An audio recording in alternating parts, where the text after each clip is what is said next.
Hey guys, I'm Peta and I'm here at the National Academy of Beauty. This is where I studied to become a makeup artist, and I am currently now a freelance makeup artist, which I really love, and we are here to show you guys the looks that I've created that you guys can try at home. So we'll quickly pop on this primer and just really work it into the skin as well. And I'm just going to go in now with some foundation, and I normally like to apply my foundation with a beauty sponge. I'm not going to cover my skin too much with concealer either, because we are going in with a creative look. I am going to go over my lips today, and I'm going to blur some of my lip out. I really like doing creative looks because it's something completely different than your normal everyday application, and I really enjoy the creative side of making new things, hoping that people will enjoy them as much as I do.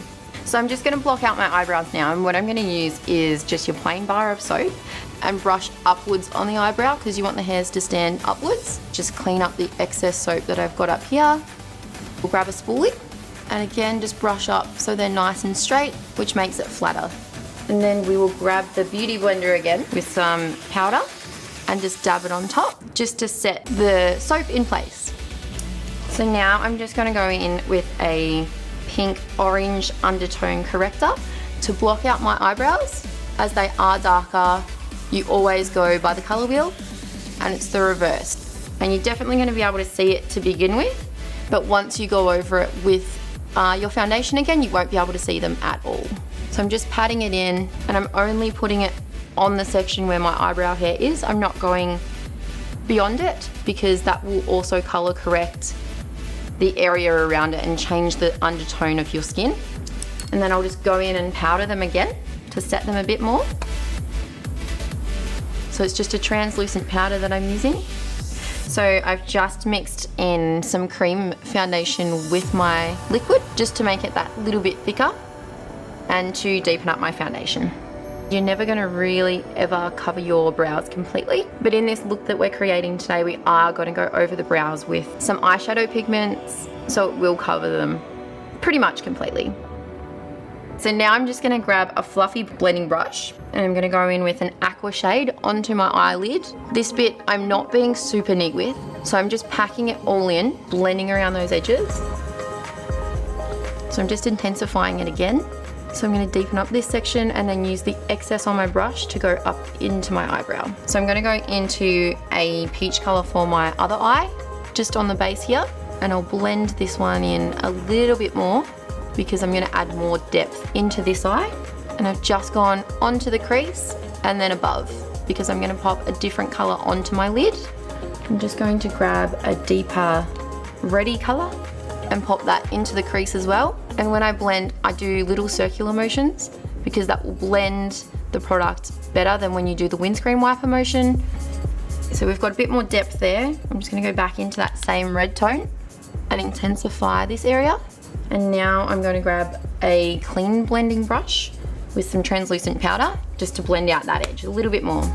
So then I'm just going to grab a packing brush for the lid on this eye, and we're going to go in with more of a gold tone, and I'm going to intensify that as well with some gold pigment to make it really pop. So this is just sort of priming that area for when I put that pigment on. And I'm popping that onto the lid. So I'm going to grab that same blue brush that I had earlier. I'm going in with more of a tealy color, and I'm bringing it past where you would normally bring your under eyeshadow. So I've just popped it more into the outer corner here and up into the blue pigment that we've already got on our eye. And then I'm just going to pop it in the inner corner and down a little bit further. And then we're just going to go into that red shade again and do the same on this eye. So now I'm just going to set my face with a translucent powder, and then the fun begins. What I'm going to do is quickly grab a lighter pink pigment. So when you're doing a creative look, you can contour with any color pigment to go with your look. I'm using the pink to kind of come in underneath my cheekbone and up a little bit. And then I'm just going to do the same on this side. And then I'll go back in with the fluffier brush and buff it out a little bit more. I'm also going to intensify it a lot more as well after we've done most of the other look. So again, under the chin, for this I'm going to bring it down my neck a little bit more as well. I'm also going to do a lot of neck work anyway to blend in the eyes and the face with the neck. But when you're doing a normal everyday look, you always just go where the shadows would naturally hit. So this is obviously where the fun begins. So I'm just going to grab a more purple pigment to go over the top of my blue eye. And I'm just going to sort of pat that in around the end of my eyebrow and up onto the forehead.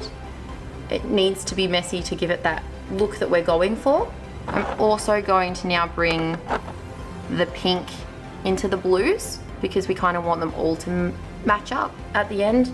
Just putting some pink down here, and then we'll just put a bit more pink into the eyebrow to cover that up just that little bit more. I'm also going to pop it into this section here as a highlight. And then what I'm going to do is grab a bigger brush and I'm going to start flicking pigment and flicking it so it goes into random places. So as long as you're happy to get a bit messy and a bit fun, then go for it. So I'm just going to brighten this eye a bit more with some pink. And I'm going to use a deeper purple again to start contouring that little bit deeper. So just up into the hairline, obviously to shorten my forehead a little bit. Cool, so I'm just going to deepen the cheekbone a little bit more. So I'm sharpening up this contour with the foundation as well. So I'm going to start my lip area by, again, using the same blending brush and just patting some colors around my face. This is why we blocked out the lip to begin with as well, with a little bit of foundation, not too much. If you go too far, grab your little packing brush that we used just before with a little bit more foundation and tap over the top. So now I'm going to use an angular brush to apply my lipstick. So I'm using the blue to bring the blue from the eyes down. And the reason I like to use the angle brush for my lips is so that the detail is so fine. This is my favorite all-time eyebrow brush because you can do those mini strokes to make it look like natural hair with this brush. Beautiful, so now the lips are done, we are going to go in with different colored pigments and just slightly place them around the lips. And then I'm going to go in with one of the smaller packing eyebrow brushes that we used with the gold to highlight the top of my lip. And then I'm also going to bring that down this part of my face as well to bring that highlight out on both sides. Just making sure that you don't get either side or in the middle, because wherever you pop that highlight is where it's going to come out in photos. So then I'm going to go back to just flicking a darker blue pigment. So I'm just going down the bridge of the nose and then up into the brow with this one. And a bit more through the cheek and up. Keeping that sharp line at the bottom and more blending upwards. So I'm going to use my own mascara wand today out of my own little mascara. So I'm just going to quickly pop on a layer of mascara. Don't be too stressed about it because you are going to pop on some fake lashes as well. So when you are applying false lashes, make sure that you do measure them to your eye. So I'm just going to have to trim that slightly and then we'll put it on. So when I apply lashes, I always tilt my head back a bit and pop it on over the top of my lashes so I can kind of see where I'm going. You can use tweezers as well to apply eyelashes. I personally don't like to unless I'm doing individual lashes. With strip lashes, you are working on them to get them in the perfect place for a little bit longer. So if you are applying lashes to a client, you can always clamp the natural lash and the false lashes with a curling wand. So I'm just grabbing a really, really small angular brush. It's so small, and I'm just going to grab some black eyeshadow pigment and run it through the top of my lash line just so it gives it that natural curvy kind of a shape, and it kind of gives it that seamless look too when you do this as well, so you can't really tell where the eyelashes start and where they end. So when applying little gems, I'm just going to use the glue that I used on my eyelashes. If you are using spirit gum or anything a little bit more heavier than your normal eyelash glue, make sure that you don't put it into your eyebrow and then rip it off because it will rip all your hairs out. So again, random placements, they don't match up on either side of my face because obviously either side of my face doesn't match up, nothing's symmetrical. I'm going to pop the blue around these gems as well, and then we'll go in with the purple on this side. Just going to pop the pink at the top too. So don't worry about getting it in your hairline if you're going to put colour through your hair as well. So again, random placement, you want it to kind of match your eyes. So where your collarbones are, I'm just going to intensify this corner here. And then I'm just going to bring in more of a highlight colour towards the inner section. And I'm also going to bring it down the centre here. And then I'm just going to start doing a bit more of the flicking. And then I'm just going to dab some of that around here too. Blending underneath the chin and the chin line.